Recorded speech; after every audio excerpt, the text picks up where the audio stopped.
श्री स्वामी समर्थ. जय जय स्वामी समर्थ. तुम्हा सर्वांचं पुन्हा एकदा अगदी मनापासून आपल्या या नवीन व्हिडिओमध्ये मी स्वागत करते. तर आता बुधवारी येत्या 29 जुलैला आलेली आहे गुरुपौर्णिमा. आपल्या सर्व दत्त भक्तांसाठी, स्वामी भक्तांसाठी अतिशय महत्त्वाचा असा हा दिवस आहे. आपल्या स्वामी महाराजांप्रती, आपल्या गुरूंप्रती कृतज्ञता व्यक्त करण्याचा हा अत्यंत महत्त्वाचा असा दिवस आहे.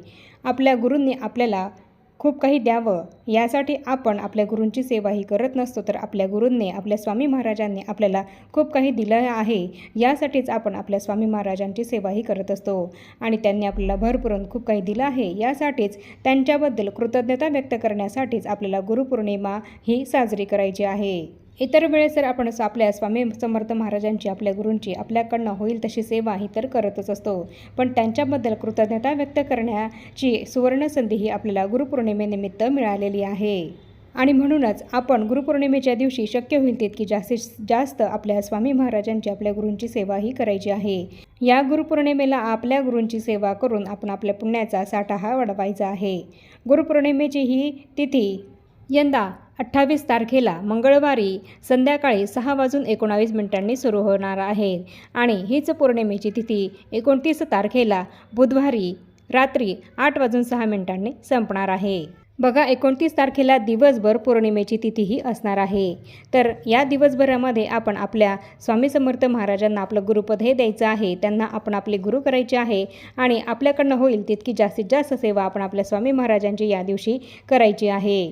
धार्मिकदृष्ट्या गुरुपौर्णिमेचा हा दिवस आपल्या सर्वांसाठी अत्यंत खास आणि महत्त्वाचा आहे. गुरुपौर्णिमेच्या दिवशी आपल्या गुरूंची सेवा केली जाते, त्याचप्रमाणे काही प्रभावी उपाय हे सुद्धा केले जातात.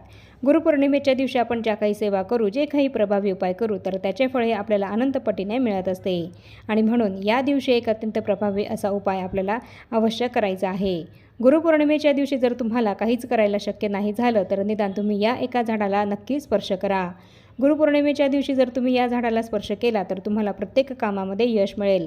तुमच्या आयुष्यामध्ये जी काही संकट, दुःख, दारिद्र्य असतील, तर त्या सर्व समस्या, ती संकट, दुःख, दारिद्र्य दूर होतील. तसंच तुमच्यावर जर खूप कर्ज झालेलं असेल, तर ते कर्ज फिटण्यासाठी सुद्धा यामुळे तुम्हाला उपाय, मार्ग हा नक्की मिळेल. ते कर्जसुद्धा तुमचं फिटेल. आणि खूप दिवसांपासून एखादी इच्छा जर ही तुमची खूप प्रयत्न करूनही पूर्ण होत नसेल, तर गुरुपौर्णिमेच्या दिवशी या झाडाला स्पर्श केल्यामुळे तुमची ती अगदी कठीणातील कठीण इच्छासुद्धा गुरूंच्या आशीर्वादाने नक्की पूर्ण होईल. तर अशा कोणत्या झाडाला आपल्याला गुरुपौर्णिमेच्या दिवशी स्पर्श हा करायचा आहे, याबद्दलचीच संपूर्ण महत्त्वाची माहिती मी तुम्हाला आपल्या आजच्या व्हिडिओमध्ये सांगणार आहे. आणि म्हणून ही अत्यंत महत्त्वपूर्ण माहिती जाणून घेण्यासाठीच तुम्ही हा व्हिडिओ कुठे स्किप न करता शेवटपर्यंत नक्की बघा. आणि व्हिडिओमध्ये सांगितल्याप्रमाणे तुम्ही सुद्धा गुरुपौर्णिमेच्या दिवशी या झाडाला अवश्य स्पर्श हा करा. आपल्या हिंदू धर्मामध्ये झाडांचा संबंध हा देवी देवतांशी जोडण्यात आलेला आहे. आपल्या हिंदू धर्मामध्ये सर्व प्रकारच्या झाडांमध्ये देवी देवतांचे वास्तव्य असून त्या झाडांची पूजा केल्यामुळे त्या झाडांशी संबंधित असलेल्या देवतांचा कृपाशीर्वाद हा आपल्याला प्राप्त होत असतो.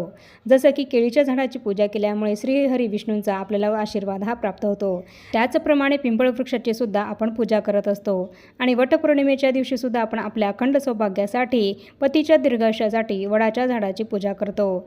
तसंच आवळ्याच्या झाडाची सुद्धा पूजा आपण आपल्याकडे केली जात असते. आवळ्याच्या झाडाची पूजा केल्यामुळे सुद्धा आपल्याला श्री हरी विष्णूंचाच कृपाशीर्वाद हा प्राप्त होत असतो. त्याचप्रमाणे तुळशी मातेची सुद्धा आपण नित्य नियमानं रोज आपल्या घरामध्ये पूजा करत असतो. तुळशी मातेमध्ये साक्षात माता लक्ष्मीचाच अखंड वास आहे. तुळशी माता ही साक्षात लक्ष्मी मातेचंच रूप मानून आपण तिची पूजा करत असतो. याप्रमाणे आपल्या हिंदू धर्मामध्ये झाडांना अनन्यसाधारण असं महत्त्व आहे. आणि म्हणूनच देवतांचे वास्तव्य मानून आपण त्या झाडांची पूजाही करत असतो. या सर्व झाडांची पूजा केल्यामुळे आपल्याला दैवी कृपाही प्राप्त होत असते आणि आपल्या सर्व इच्छा, मनोकामना या पूर्ण होत असतात. तर अशाच धार्मिकदृष्ट्या खूपच महत्त्वपूर्ण मानल्या जाणाऱ्या एका झाडाला आपल्याला स्पर्श हा गुरुपौर्णिमेच्या दिवशी करायचा आहे.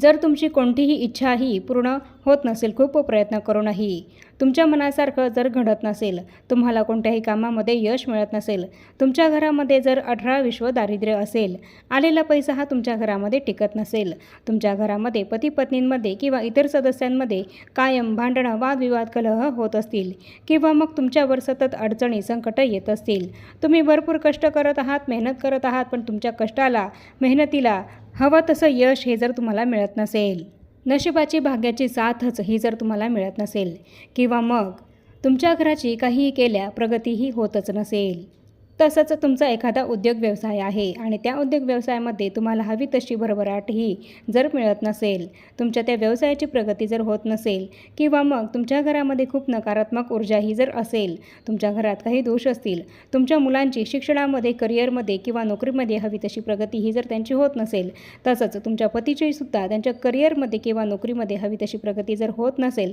तर तुमच्या यासारख्या सर्व समस्या दूर होण्यासाठी गुरुपौर्णिमेच्या दिवशी या झाडाला स्पर्श हा आपल्याला अवश्य करायचाच आहे। तर गुरुपौर्णिमेच्या दिवशी आपल्याला कोणत्या झाडाला स्पर्श करायचा आहे, तर ते झाड आहे औदुंबराचं म्हणजेच उंबराचं होय। तर औदुंबराच्या म्हणजेच उंबराच्या झाडाला आपल्याला या दिवशी गुरुपौर्णिमेच्या दिवशी स्पर्श हा करायचा आहे।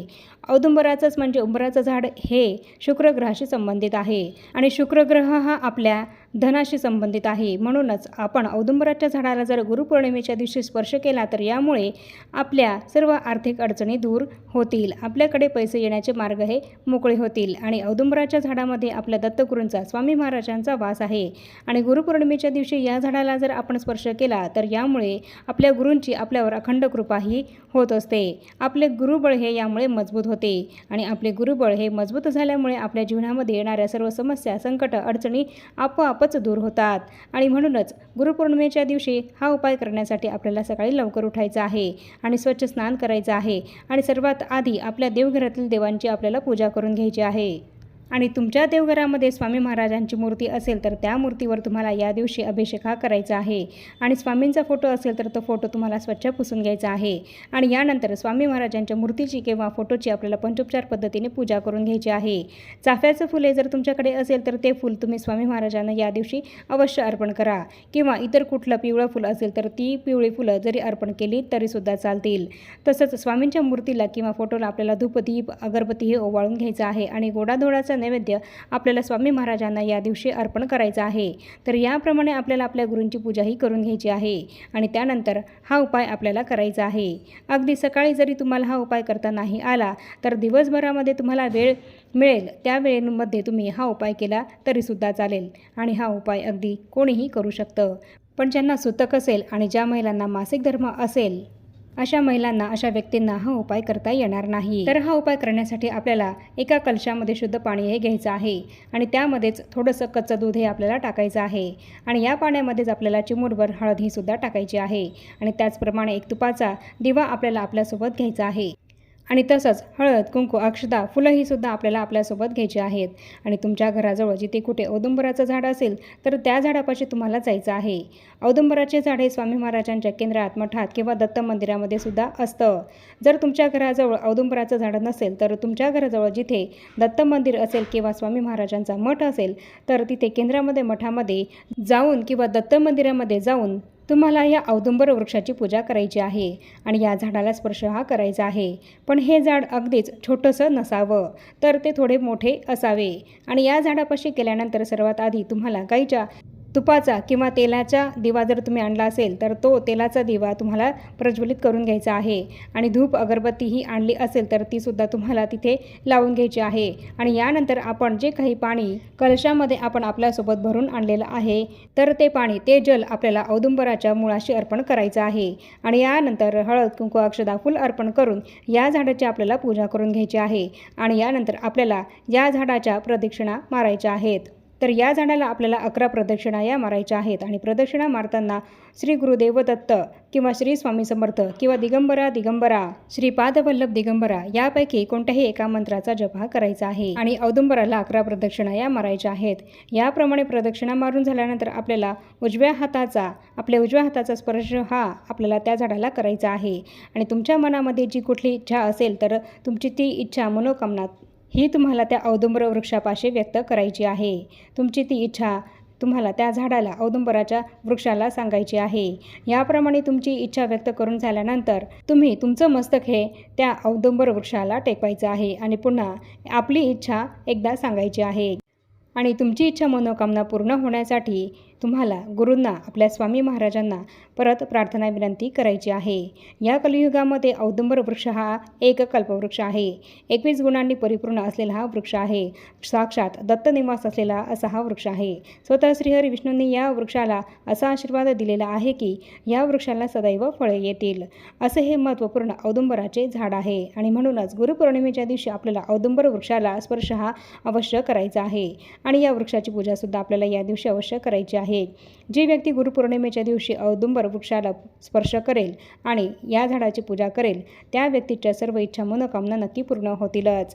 औदुंबर वृक्षाला प्रदक्षिणा केल्यामुळे अपत्यप्राप्ती होत असते आणि तसंच त्या व्यक्तीची सर्व पापेही नष्ट होत असतात आणि इच्छित फलप्राप्तीही त्या व्यक्तीला होत असते। आणि म्हणूनच गुरुपौर्णिमेच्या दिवशी जर तुम्ही या झाडाची अगदी मनोभावे पूजा केली आणि प्रदक्षिणा या झाडाला मारली तर तुमची सर्व पापे नष्ट होतील आणि तुमच्या पदरामध्ये पुण्य पडेल आणि तुमच्या इच्छासुद्धा नक्की पूर्ण होतील।